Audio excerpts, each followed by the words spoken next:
Donald Trump, since I know you're watching, I have 4 words for you. Turn the volume up. Joining me now is New York Congresswoman Claudia Tenney. Congresswoman, it's good to see you. Thanks very much for being here. Turn the volume up. What do you think that means? He wants Trump to have a fight with him, or? Yeah, he wants Trump to hear this, that he's the new communist, Marxist, anti-Semite, anti-police, anarchist in town. And the results are going to be stunning. I think you're going to see a lot of people move out of New York City. More and more people are going to move out of New York State. We have the highest out-migration of any state in the nation. And it's been going on because of this so-called democratic socialist movement. I mean, it's so misnamed. It's not democratic at all. It's not really even socialist. It's Marxist. It's about authoritarianism. It's about controlling the people. It's, mastering the misery index, talking about giving everybody everything for free. And it's just been proven over and over that it never works. And I just listened to him, and I can't believe we're going to have to deal with 4 years of this soaring BS about, he doesn't say anything. He just talks in circles about, yesterday, today, tomorrow, we're all going to be great and everyone's going to live in this utopia. That's how the people who sell this, the snake oil salesmen, sound. But that's not how it turns out for the people who have to live under this type of rhetoric and regime. Well, I mean, look, the shutdown it seems to have helped the Democrats. Both parties tried to use the shutdown as a talking point to get people out, and they certainly came out in New York. Do you think that was one key helpful item for the Democrats, the fact that they shut down government and they were able to try to get people to come out as a result of that? Yeah, I think it really helped them in certain areas. They knew it. That's why they waited. That's why they wanted to inflict as much pain as they could to make it useful for them. Had they conceded early, it wouldn't have been as useful for them. I don't think the Republicans wanted the shutdown. I think we're stunned when we put on a very easy continuing resolution that they'd all voted for, and suddenly, they don't want to vote for it because they knew how important this would be to inflict pain on the voters, and the voters will always take it out on the party in power, and that's what they did. But look, I don't think it's any surprise, Maria. I mean, you're looking at extremely blue New York City, very blue New Jersey, and purpley blue Virginia, especially now with all those workers being out. And I don't think, the numbers were as high because, let me tell you, I'm in upstate New York.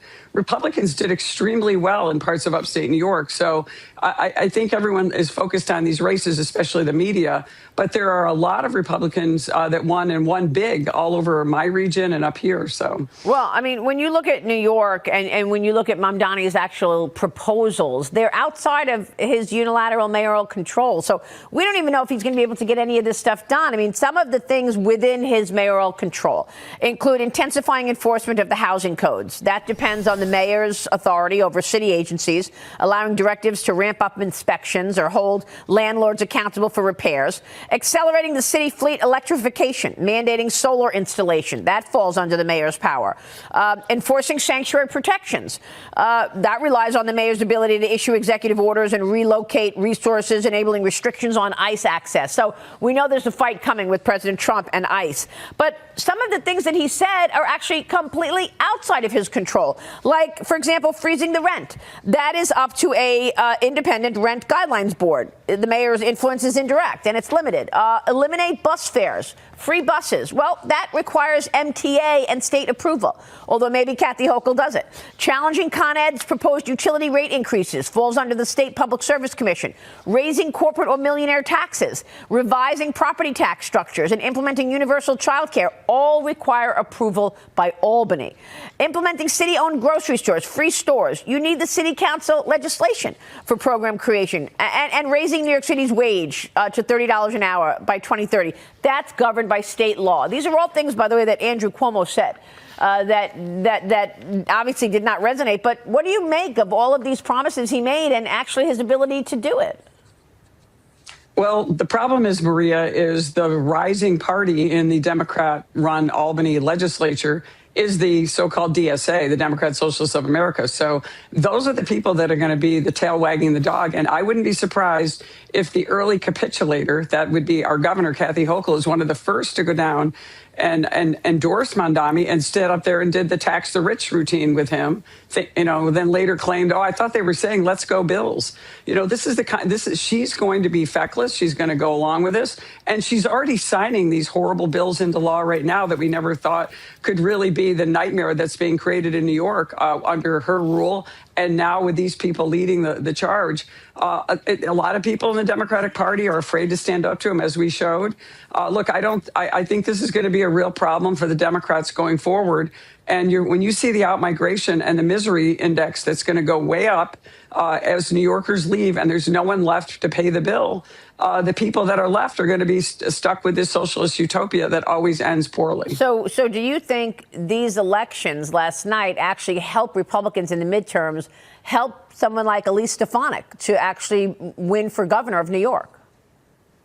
Well, I think it's going to have a huge impact on that race. When you talk about the types of things he's talking about in upstate New York, remember, the New York governor's race is always, I think the Republicans always win the vast majority. I think Lee Zeldin won 49 of the 62 counties.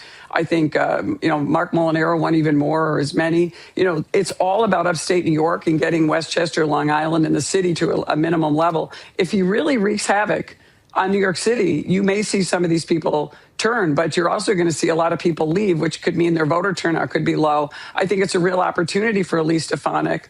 I hope she gets in and gets going, because I think people, look, Maria, I lived in a socialist communist country. I lived in the former Yugoslavia. It's very hard to move away from these policies when you create this cycle of dependency. And then you have all these bureaucrats and agencies that make money off of this, and they continue to grow and fester, and it's really hard to get away from it. Yeah. And I think that's what you're seeing in New York City and New York State. By the way, what were all these reported bomb threats on Election Day? They forced towns across New Jersey to move their polling locations, shut down schools. In New York City, polling places in Washington Heights, the West Village, parts of Midtown, all got messages of, quote, a terrorist nature, according to police sources, Congresswoman. Your reaction to that?